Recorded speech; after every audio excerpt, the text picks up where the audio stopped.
Morning, everybody.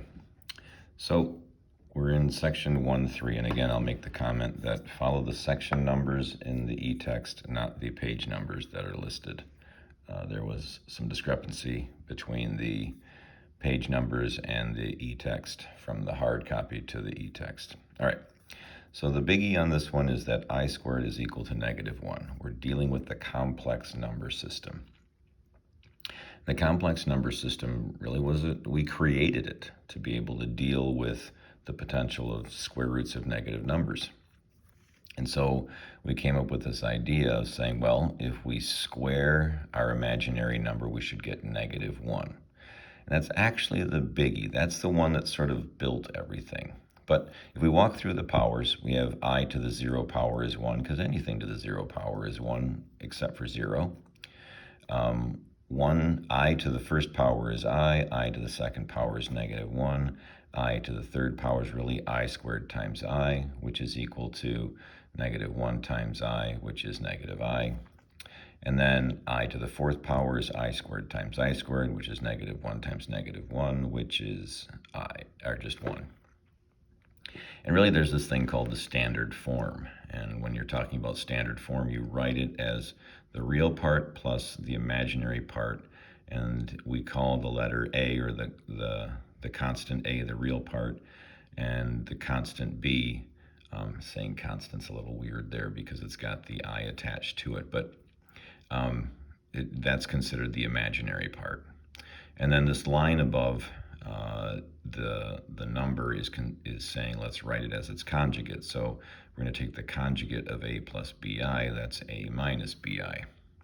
And to do computation with complex numbers, you almost think about the I as a variable, except it's not. But it leads you okay if you think about it that way. So I'm just going to do some examples real quick.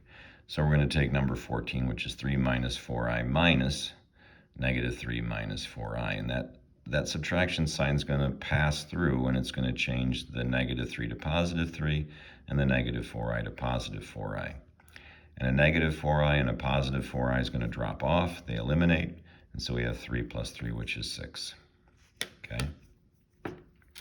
We can, I'm going to do number 20. We're going to take 3i times -3 plus 4i. And you distribute just like you normally would. And so 3 times -3 is -9. Don't do anything with the I. You just leave it there like you would a variable. And then 3i times 4i is 12i squared. And the key here, again, is that I squared is -1. So this little I squared becomes -1. So -1 times 12 is -12. And we write it in this form. We write it where the real part's first and the imaginary part is second. So it's going to read -12 minus 9i. And you're going to have to know how to divide complex numbers. So this is the problem as it starts. But in order to get rid of the I, because remember the I is actually a square root, okay? I didn't write that up here, so my apologies. Let me real quick write this. So I is equal to the square root of -1. I didn't write that up in that little piece right there, but that is something that is significant. And so we have to remember that it's a radical, and we don't like radicals in the denominator. So we're going to do the complex conjugate, and we're going to multiply it both top and bottom by 1 minus I. Well, we FOIL this out. So 1 times 1 gets us our 1. 1 times -I is -I. Positive I times 1 is positive I. And I times I, with a negative there, is -I squared. And we do the same thing in the top. And so 6 times 1 is 6. 6 times -I is -6i. -I times 1 is -I. And -I times -I is a positive I squared. And again, I make a little note. Remember that I squared is -1. So this will become in the top 6 minus 7i minus 1. And this one, where we have the I squared, is going to become minus, and I squared is -1, so it becomes +1. And I'll let you just see the rest of that piece right there. So we have the 5 minus 7i, because 6 minus 1 is our 5. 1 plus 1 gets us our 2. And we split it apart so that we follow the standard form. Okay. Now what if you had I minus 1, the quantity squared. Well, you write it out, and then you FOIL. So you have I times, 1 times 1 is 1. You have a negative I there. You have a negative I there. And a negative I times a negative I is a positive I squared. Well, negative I and negative I added together gets you negative 2I. I squared is equal to negative 1. 1 and negative 1 is 0, so all you're left with is that negative 2I. Okay. So I don't know if you picked up on this, but there's sort of this modularization. And what that means in mathematics is sort of this repetition. And so the repetition is base 4. It always repeats itself every 4. So if we have I to the 14th, you kind of think about it like, well, how many times does 4 go into 14? Well, sorry, I put down 2, but it's 3. Okay, so 4 goes into 14 3 times, but there's a remainder of 2. And so it's really the remainder we work off of. So I to the 14th is going to be equal to I to the second power. And I to the second power is negative 1. As an example, here's one. So suppose it's I to the negative 12. Well, 4 goes into 12 3 times. There's a remainder of 0. And since we have a negative exponent, if you can recall your exponents, that pushes this down into the denominator. So it's really the same thing as 1 over I to the 0 power. Well, anything to the 0 power, except for 0, is 1 over 1. So anything to the 0 power is 1, so we have 1 over 1, which is 1. And that leads us to another issue. So what if we had I to the negative 23? Well, that negative pushes it down into the denominator. And so we're looking at it as 4 goes into 23 5 times with a remainder of 3. So I to the 23rd power is the same thing as I to the 3rd power. Again, it builds off the remainders.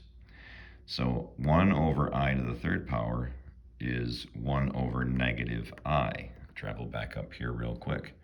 So I to the 3rd power breaks down to I to the 2nd power times I. Well, I to the 2nd power is negative 1, and I we don't do anything with, we just leave it. And so we write it as negative I. So we have negative I, but remember I is a square root. We don't like square roots in the denominator. So we're going to take the conjugate of it. And the conjugate of this is just going to be positive I. And we multiply top and bottom by the conjugate. Remember, we did that up here. We multiplied top and bottom by the conjugate of the denominator. Okay? And let me real quick write this down. This may be bugging you, so I'm not sure. So 0, that's the real part, minus I.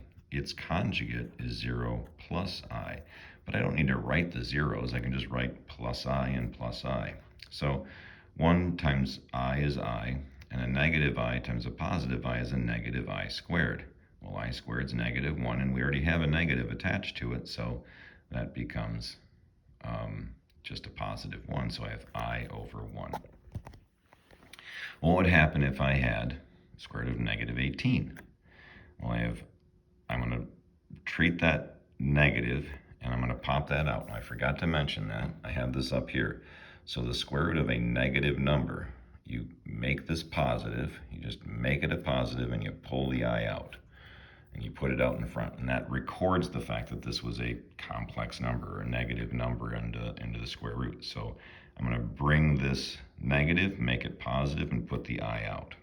Okay, now, there's two ways to view this. You can pick up on the fact that 18 breaks down to the 9 times 2, and you can take the square root of 9, and that'll give you 3. Square root of 2 doesn't exist. It exists, but it's an irrational number, so we don't have a nice, neat one. Or you can view it as the way we talked about it in class the other day, that 18 is 3 times 3 times 2. And we have this I out in front. We have a pair of 3s, so 1 3 pops out. So we have 3I square roots of 2. All right, I have another problem to do, but I'll post that one separately. Okay.